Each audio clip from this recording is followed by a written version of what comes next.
But you won't be able to help anyone if you end up behind bars. That's not gonna happen. My dream is to get inside the Crane mansion, and if I can't do it by marrying Ethan Crane, I'm going to do it by being Ivy Crane's personal secretary. No matter what you say, Teresa, I know that there is still a part of you that fantasizes about marrying Ethan Crane. I just really hope you don't get hurt. I won't.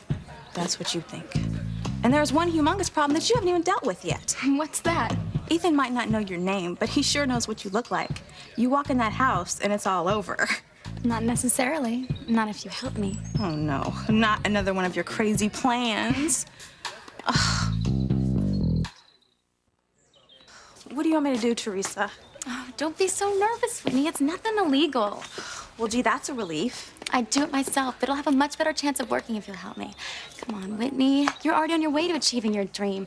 Please, just help me get my foot in the door of the Crane Mansion. I promise you'll never regret this. Oh, I must be nuts. No, you're just the one person who understands how much this means to me. Thank you, Whitney. I won't forget this. And I'll be in court every day you're on trial. That's not gonna happen. I hope not. I'd hate it if I helped you make the biggest mistake of your life. Some things are worth taking risks for, Whitney, and this is one of them. Come on, I got a few things to pick up. Let me get my bag. You're not going to tell me what this plan of yours is I just signed on for? You'll see soon enough. Oh, I forgot to ask you. What did your mother say when you told her you didn't turn down Mrs. Crane's job offer? I didn't tell her yet. Teresa! Thank you, Pilar, for bringing in these beautiful linens. Your needlework is just exquisite. Well, I'm glad you like them, Grace. The last one sold like hotcakes. I know these ones will, too. Oh, I hope so. Every little bit helps. Yeah, I know. I'm hoping my Teresa will find a job for the rest of the summer. I didn't know she was still looking. Well, the jobs that her brother Luis got her didn't work out, but she was up bright and early this morning, so I'm hoping that when I get home from work tonight, I'll have some good news. I wish my daughters had that much ambition. I bet you anything they're both still sound asleep, especially Kay. Nothing would get her up this early in the morning. Miguel, what are you doing here? I just got back from a run, Kay. I told you I was working on the fishing boats this summer. Oh, that's right. You did. I forgot. So, what are you girls doing here so early? Well, it's that, my mom wanted us to pick up some fresh fish for dinner tonight. Doesn't she usually get it at the market? Yeah, usually. She hasn't really been herself lately, Miguel. She keeps coming up with these outlandish requests. I didn't realize. So, what kind do you want? What kind of what? Fish? I have some nice bass. Swordfish, tuna. How about one of each? Okay. I'm glad we ran into you this morning, Miguel. It gives me a chance to tell you how bad I feel about last night. You know, how things didn't work out between you and that girl. Didn't your mom tell you? What? Everything went great last night. I found her. But why do we have to move again, Mom? I thought you felt safe in this area. It's too close to Harmony. But there's nothing wrong with Harmony. It's a perfectly wonderful town. I was even gonna ask if we could move there someday. I could go to the local high school. Miguel could introduce me to people. Charity. Oh, I'd have friends for the first time in my entire life. Charity, that's not possible. Not there. But why, Mom? And don't even tell me it's because there's evil in that town. But there is. And it's found us. That's what that windstorm was at the restaurant. It was meant for us. It was meant for you. That's why I have to get you away. But I don't want to go away, Mom. And I never felt so safe in my entire life as I did with Miguel. Look, sweetheart, even if Miguel is the nicest boy there ever was, he's not going to be able to protect you from what's after you. Now, it might be different if I had my twin sister, Grace. And we could both watch over you. But I don't need watching over, Mom.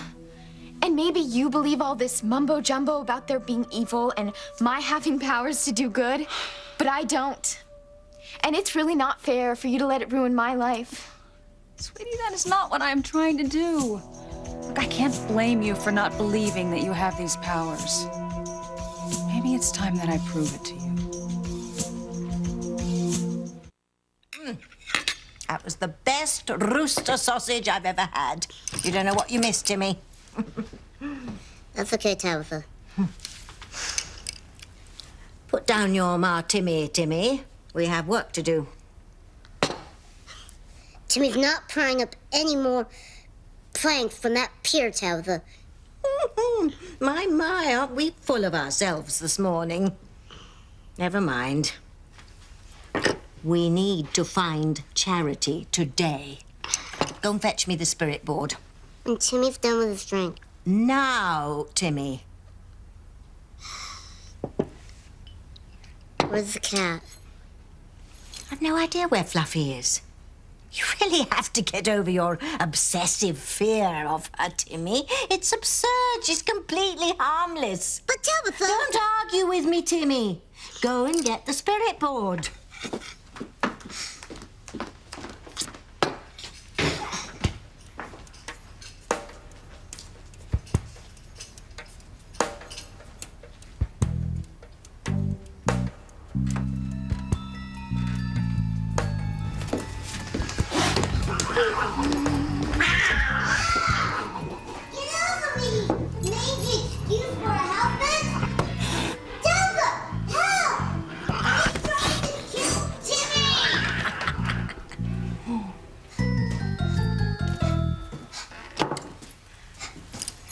Timmy's telling you, Tabitha.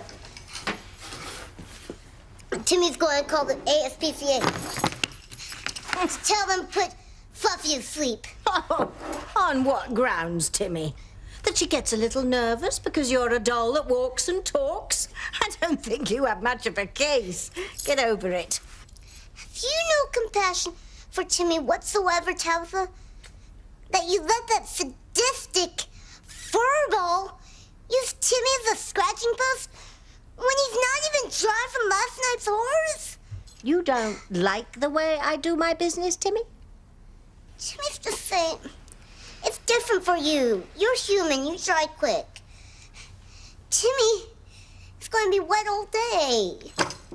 That's it. I'll show you some compassion. By all means, you deserve to be dry. No, not the clothes dryer, Tabitha. No. Don't worry, I'll put it on light load.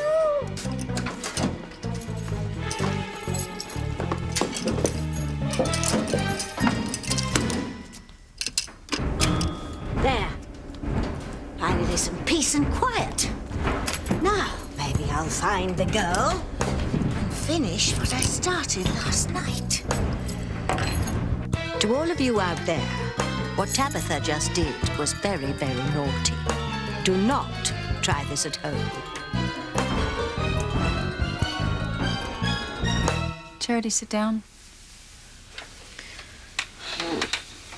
Now listen, my twin sister Grace and I were told this by our mother, who learned it from her mother. Your grandmother. That's right. And she learned it from her mother before her. Now, we were told that a time would come when our family's power to do good and go against evil would be tested. I think that time is soon. And I am frightened because without my twin sister Grace, I am the only one here to protect you.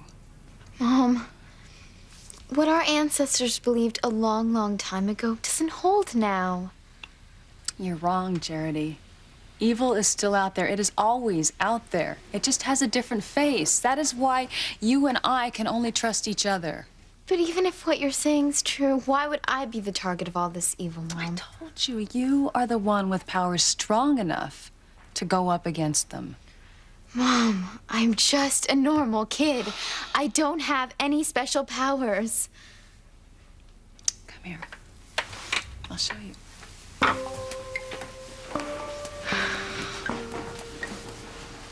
Now, Charity, put your hands on the table. Close your eyes and concentrate. Concentrate. Come on, Mom. This is really bizarre. Charity, just do it. I want you to will the table to rise. It's time that you know your powers. It's a miracle I got here when I did. I mean, she was this close to falling into the water. You saved her life, Miguel. It's just lucky I heard her cry out. Anyway, the night ended up great. I mean, we got to walk around a little bit before she had to be back with her mom. I even got her name. It's charity.